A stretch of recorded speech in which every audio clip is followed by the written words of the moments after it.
Have you ever felt like you were living a life designed for someone else? Like you were carrying a trophy you didn't quite earn, and the applause felt hollow? This is a story about the hidden cost of early praise, the insidious trap of being the smart kid, and the arduous but ultimately liberating journey to find your authentic self.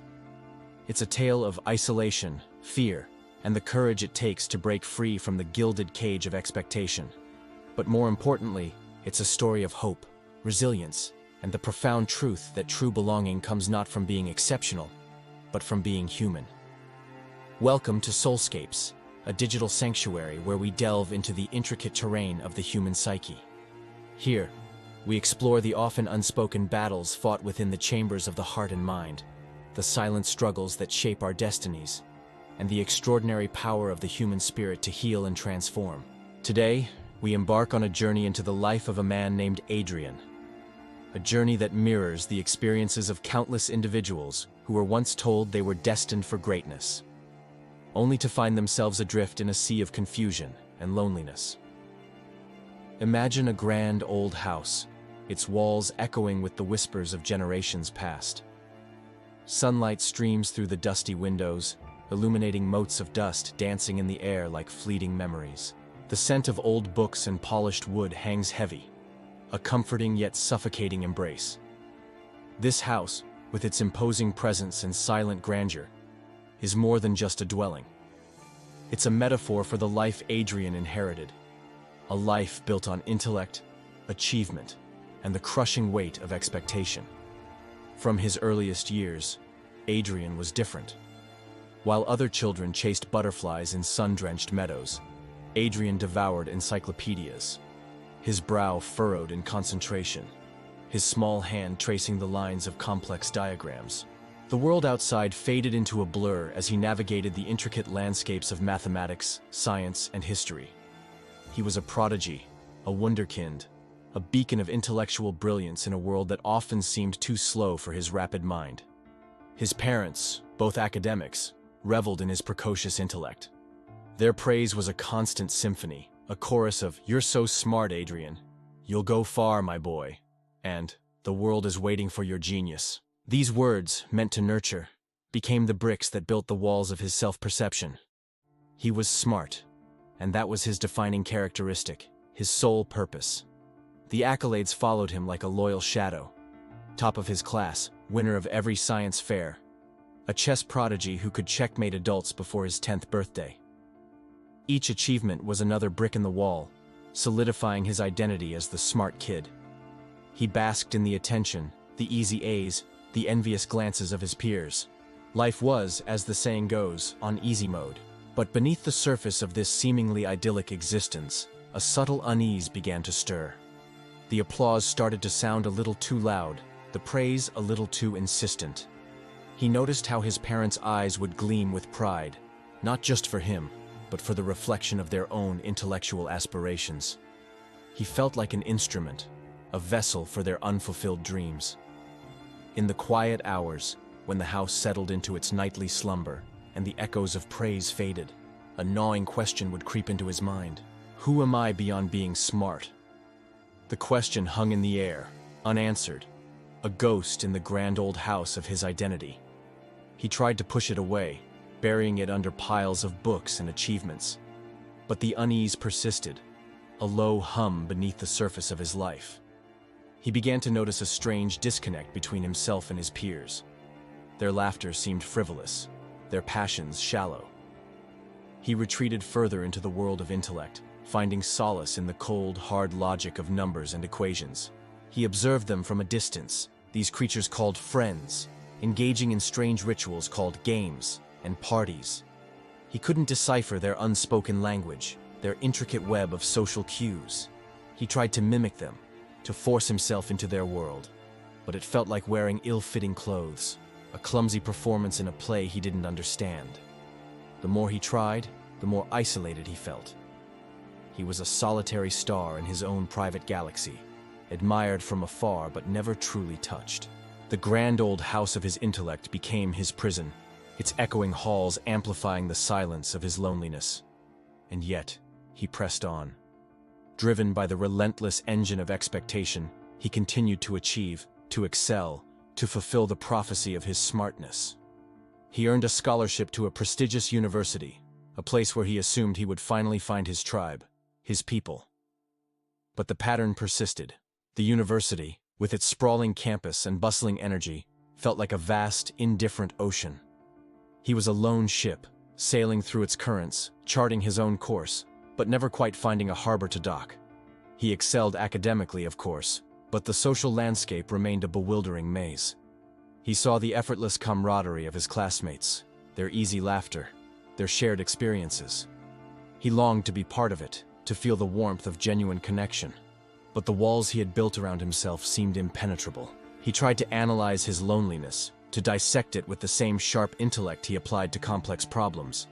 He read books on psychology, sociology, and philosophy, hoping to find a logical solution to his emotional void. But the words on the page remained cold and distant, failing to bridge the chasm within him. He began to wonder if there was something fundamentally wrong with him, if he was somehow incapable of experiencing the joy and connection that seemed to come so easily to others. The grand old house of his identity started to crumble, its foundations shaken by the relentless waves of isolation. The weight of expectation, the burden of smartness, became unbearable. He felt like a puppet, dancing to the tune of a destiny he hadn't chosen. The applause was now a deafening roar, a constant reminder of the hollowness within, and in the depths of his despair, a terrifying thought emerged. What if I'm not who they think I am? What if I'm not as smart as they say? This thought, a crack in the carefully constructed facade, threatened to shatter his entire identity. He clung to the crumbling walls of his intellect, terrified of the unknown, of the vast emptiness that lay beyond.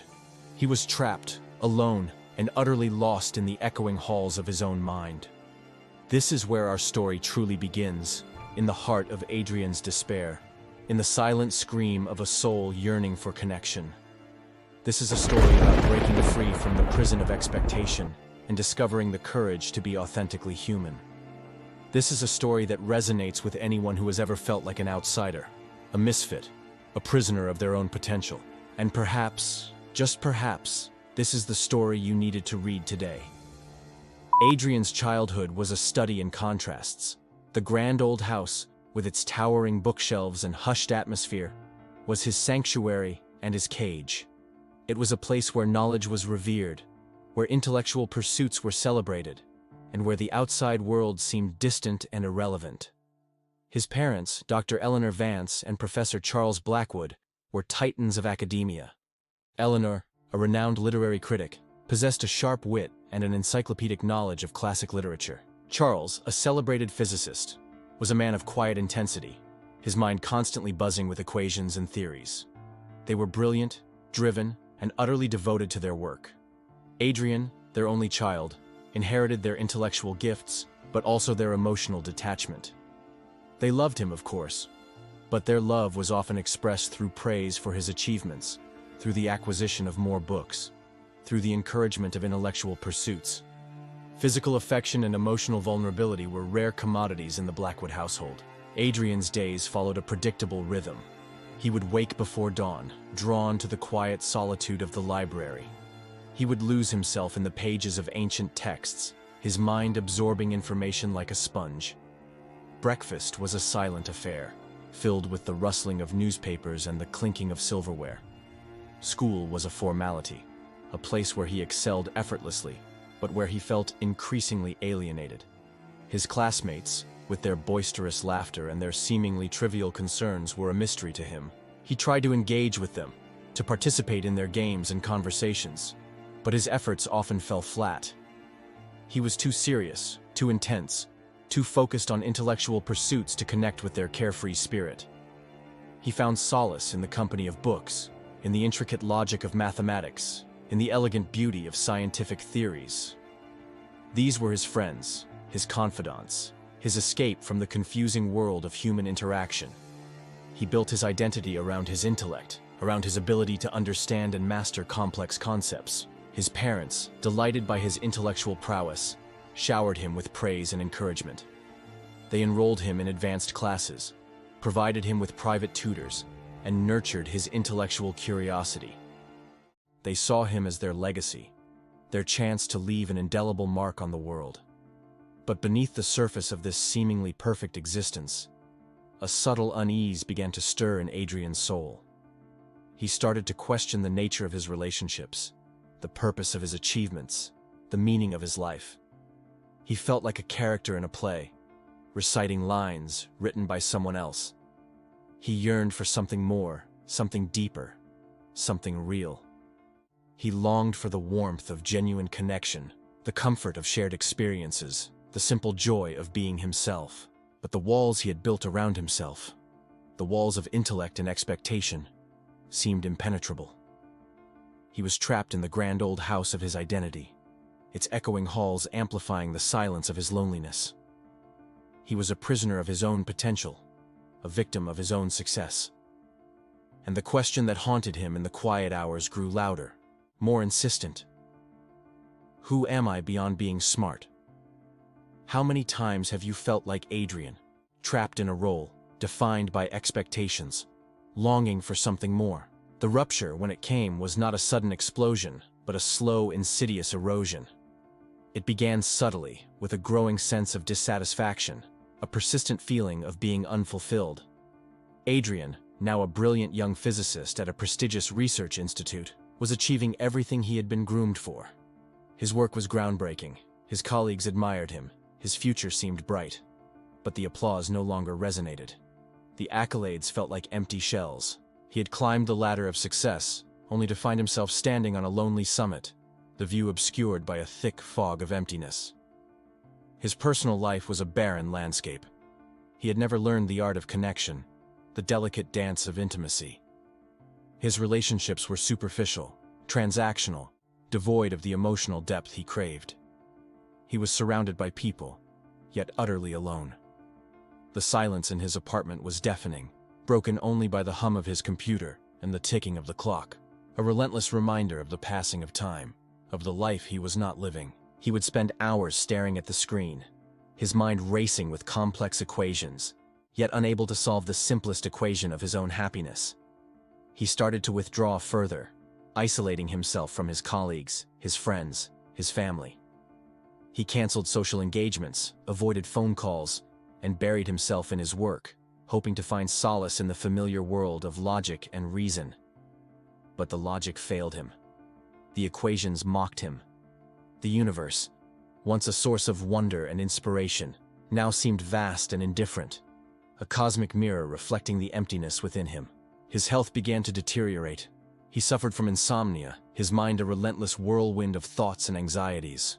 He lost his appetite, his body growing thin and frail. He was a shadow of his former self, a brilliant mind trapped in a decaying vessel. Then came the professional setback, the first significant failure of his life. A crucial experiment, years in the making, yielded unexpected and inexplicable results. His colleagues, initially supportive, began to whisper, their admiration replaced by doubt and suspicion. He pored over the data, searching for an explanation, his mind working tirelessly, desperately trying to regain control. But the answers eluded him. The universe, it seemed, was determined to defy his logic, to expose the fragility of his intellect. The rejection was more than just a professional setback. It was a personal catastrophe. It shattered the illusion of his infallibility, the foundation of his identity. If he wasn't smart, then who was he? What was his purpose? What was the point? The grand old house of his intellect, already weakened by years of neglect, finally crumbled. The echoing halls fell silent, replaced by a deafening void. He was adrift in a sea of nothingness, the familiar landmarks of his life swallowed by the waves of despair. The silence in his apartment became a living entity, pressing down on him, suffocating him with its weight. He would lie in bed for hours, staring at the ceiling, his mind empty, his body numb. The world outside continued to spin, oblivious to his inner turmoil. He saw people rushing to work, laughing with friends, pursuing their dreams with unwavering passion. He watched them through the window, like a ghost observing the vibrant life he could no longer touch. He tried to find solace in his memories, in the echoes of praise and admiration that once filled his life. but they were hollow, brittle, like faded photographs that crumbled at his touch. The smart kid was gone, replaced by a hollow shell, a broken machine. He began to question everything he had ever believed about himself, about the world, about the meaning of existence. Was there any point to his life if he wasn't smart? Was there any value in his achievements if they didn't bring him happiness? Was there any hope for connection if he was fundamentally incapable of relating to others? Doubt became his constant companion, a whispering voice that eroded his self-worth. He replayed his failures, his awkward encounters, his missed opportunities, each memory a fresh wound on his already battered soul. He imagined the whispers of his colleagues, their scornful glances, their unspoken judgments. He was a fraud, an imposter, a failure. He considered ending it all, escaping the relentless pain, the crushing weight of his isolation. But even that act seemed too daunting, too demanding of an effort he no longer possessed. He was trapped in a state of inertia, paralyzed by fear and despair. His apartment became his tomb, a dark and silent sanctuary where he slowly withered away. He neglected his hygiene, his appearance, his basic needs. Food became a chore, sleep an elusive dream. He was a ghost haunting the ruins of his former life. The phone calls from his parents went unanswered. Their concerned messages echoed in his voicemail, a haunting reminder of the expectations he had failed to meet. He couldn't bear to face them, to witness their disappointment, to confirm their worst fears. He was alone, utterly and completely alone. The world had moved on, and he was left behind, stranded on the shores of despair. This was his rock bottom, the nadir of his existence. The grand old house of his identity was now a pile of rubble, and he was buried beneath it, gasping for air in the suffocating darkness. But even in the deepest darkness, a tiny spark of hope can flicker. And in Adrian's case, it came in the form of an unexpected encounter, a chance meeting that would set him on a new and unforeseen path. But what if all this pain, all this despair, was trying to show you something? The spark ignited in the most unlikely of places, a dimly lit, almost forgotten corner of the university library. Adrian, driven by a desperate need for distraction, had wandered into the philosophy section, a place he had previously dismissed as irrelevant to his scientific pursuits. He aimlessly scanned the shelves, his eyes glazed over, his mind still lost in the labyrinth of his despair. His hand brushed against a worn leather-bound volume, its title barely visible. Meditations. He pulled it out, almost without conscious thought, and opened it to a random page. The words, penned by a Roman emperor centuries ago, struck him with unexpected force. How much more grievous are the consequences of anger than the causes of it? It was a simple sentence, yet it resonated with a profound truth. Adrian realized that his anger, his self-pity, his resentment were consuming him, amplifying his pain, and preventing him from moving forward. He had been so focused on the external causes of his suffering, the expectations, the failures, the loneliness, that he had ignored the internal storm raging within him. He began to read, slowly at first, then with increasing intensity. The words of Marcus Aurelius, Seneca, and Epictetus offered a different perspective, a new way of looking at his situation. They spoke of acceptance, resilience, and the power of the human spirit to overcome adversity. He discovered the concept of Stoicism, a philosophy that emphasized virtue, reason, and living in accordance with nature. It challenged his long-held belief that happiness was dependent on external circumstances, on achievement, on the approval of others.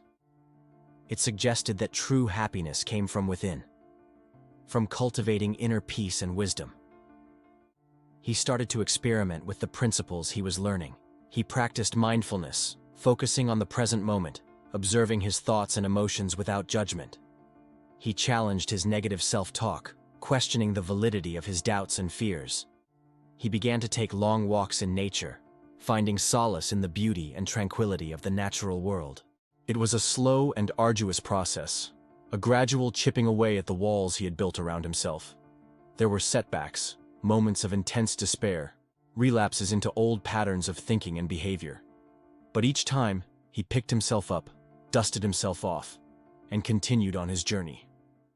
He started to reconnect with the world, tentatively at first. He ventured out of his apartment, visited a local coffee shop, and engaged in brief conversations with strangers. He joined a hiking group, drawn to the shared experience of physical exertion and the beauty of the surrounding landscape. He even reached out to his parents, his voice trembling with vulnerability. To his surprise, they responded with warmth and understanding, their concern outweighing their disappointment. They listened patiently as he poured out his struggles, his fears, his hopes. He realized that they had loved him all along, but their love had been expressed in a way that he hadn't fully understood. They had been so focused on his intellectual development that they had neglected his emotional needs. But they were willing to learn, to grow, to reconnect. Adrian began to see that his journey was not about becoming someone else, but about rediscovering himself, about reclaiming the parts of himself that he had buried beneath the weight of expectation. He was not just a brain, a machine, an intellectual prodigy. He was a human being with emotions, desires, and a deep yearning for connection. He started to explore new interests, activities that had nothing to do with his intellect. He took a pottery class, his hands clumsy at first, but gradually learning the rhythm of the clay. He joined a poetry workshop, his words hesitant at first, but slowly finding their voice. He discovered the joy of creating, the satisfaction of working with his hands, the beauty of expressing himself through art. He learned to appreciate the simple pleasures of life: a warm cup of coffee, a beautiful sunset, the laughter of friends. He began to feel a sense of wholeness, of integration, of being fully present in his own life. The grand old house of his identity was not rebuilt, but razed to the ground, its foundations repurposed for something new, something more authentic.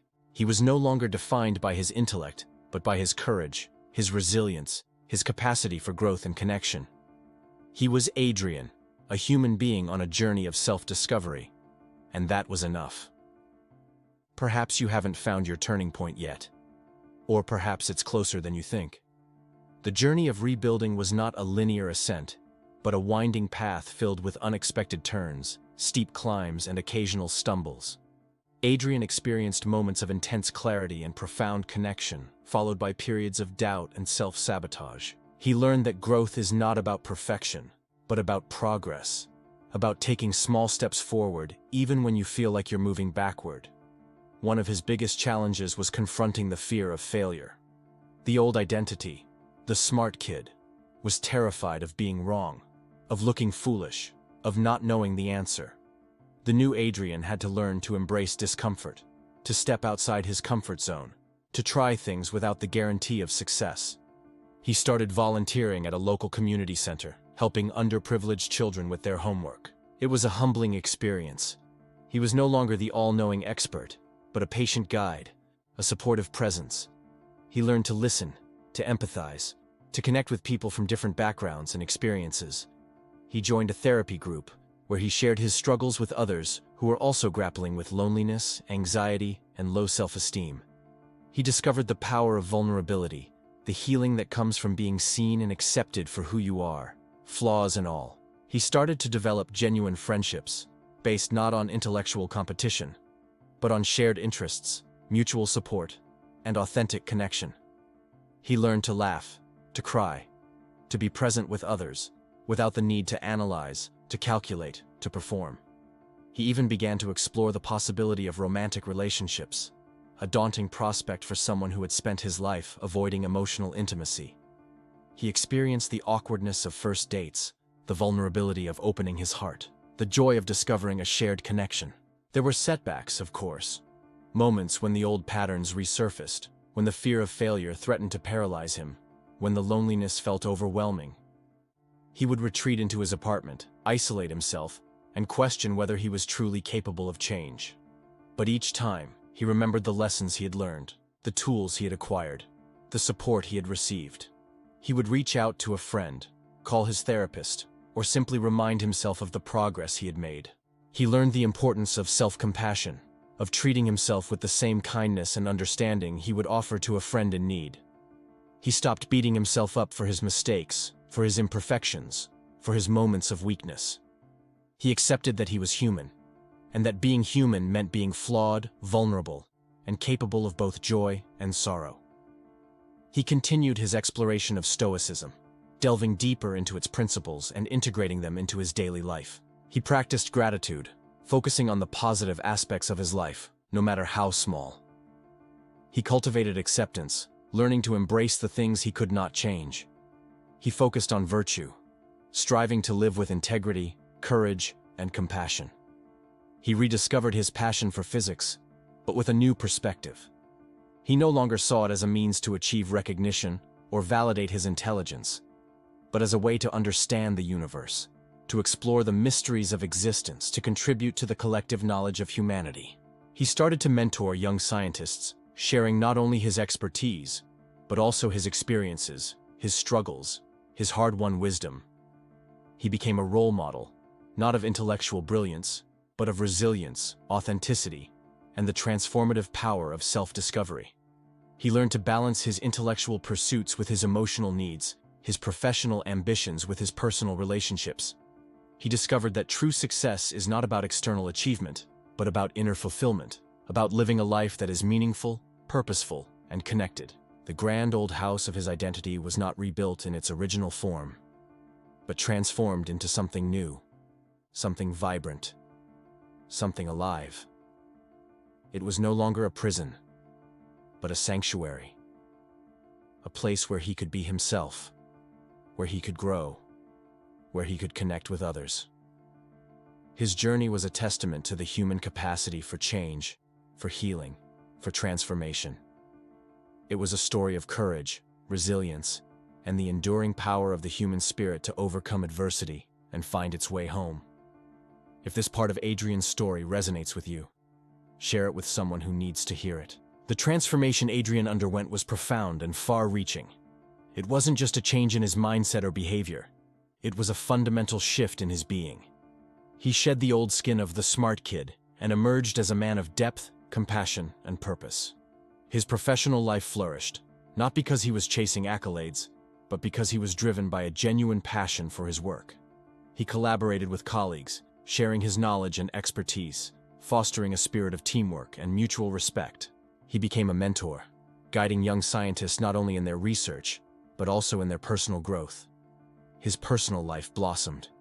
He cultivated deep and meaningful friendships based on authenticity and vulnerability. He learned to communicate his feelings, to express his needs, to connect with others on an emotional level. He found love, a partner who appreciated his intellect but also cherished his heart. He built a life filled with joy, purpose, and connection. He continued to pursue his intellectual passions, but he also embraced the simple pleasures of life, spending time with loved ones, exploring nature, engaging in creative pursuits. He became an advocate for mental health, sharing his story with others, encouraging them to seek help, to prioritize their emotional well-being, to challenge the stigma surrounding mental health struggles. He established a foundation to support young people who were struggling with the pressures of achievement and the isolation of intellectual pursuits. He provided them with mentorship, resources, and a supportive community, helping them to navigate the challenges he had faced. He transformed the grand old house of his identity into a center for learning, healing, and connection. It was a place where people could come to explore their passions, to share their stories, to find support and inspiration. His parents, initially confused by his shift in focus, eventually came to understand and appreciate his journey. They witnessed his transformation, his newfound happiness, his deep connection with others. They learned to express their love in more authentic ways, to prioritize emotional connection over intellectual achievement. Adrian's story became a beacon of hope for others who were struggling with similar challenges. He showed them that it was possible to break free from the prison of expectation, to overcome the pain of isolation, to find meaning and fulfillment in life. He lived a life of purpose, not for the sake of external validation, but for the sake of his own inner fulfillment and the positive impact he could have on others. He was no longer defined by his intellect, but by his compassion, his courage, his ability to connect with others on a human level. He had finally found his way home, not to the grand old house of his intellect, but to the warm embrace of his own authentic self. That's why today, he lives to transform other lives, and perhaps the next one will be yours. The transformation Adrian underwent was profound and far-reaching. It wasn't just a change in his mindset or behavior. It was a fundamental shift in his being. He shed the old skin of the smart kid and emerged as a man of depth, compassion, and purpose. His professional life flourished, not because he was chasing accolades, but because he was driven by a genuine passion for his work. He collaborated with colleagues, sharing his knowledge and expertise, fostering a spirit of teamwork and mutual respect. He became a mentor, guiding young scientists not only in their research, but also in their personal growth. His personal life blossomed. He cultivated deep and meaningful friendships based on authenticity and vulnerability. He learned to communicate his feelings, to express his needs, to connect with others on an emotional level. He found love, a partner who appreciated his intellect, but also cherished his heart. He built a life filled with joy, purpose, and connection. He continued to pursue his intellectual passions, but he also embraced the simple pleasures of life, spending time with loved ones, exploring nature, engaging in creative pursuits.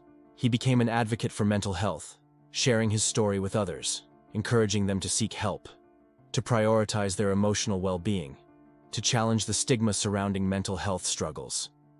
He established a foundation to support young people who were struggling with the pressures of achievement and the isolation of intellectual pursuits. He provided them with mentorship, resources, and a supportive community, helping them to navigate the challenges he had faced. He transformed the grand old house of his identity into a center for learning, healing, and connection. It was a place where people could come to explore their passions, to share their stories, to find support and inspiration. His parents, initially confused by his shift in focus, eventually came to understand and appreciate his journey. They witnessed his transformation, his newfound happiness, his deep connection with others. They learned to express their love in more authentic ways, to prioritize emotional connection over intellectual achievement. Adrian's story became a beacon of hope for others who were struggling with similar challenges. He showed them that it was possible to break free from the prison of expectation, to overcome the pain of isolation, to find meaning and fulfillment in life. He lived a life of purpose, not for the sake of external validation, but for the sake of his own inner fulfillment and the positive impact he could have on others. He was no longer defined by his intellect, but by his compassion, his courage, his ability to connect with others on a human level. He had finally found his way home, not to the grand old house of his intellect, but to the warm embrace of his own authentic self. That's why today, he lives to transform other lives. And perhaps the next one will be yours. Adrian's journey is a powerful reminder that pain and transformation are often two sides of the same coin. The depths of despair can be the catalyst for profound growth, the darkness before the dawn. The human spirit is resilient, capable of overcoming unimaginable challenges. We are not defined by our intellect, our achievements, or the expectations of others. We are defined by our capacity for love, compassion, and connection. True belonging comes not from being exceptional, but from being authentically human.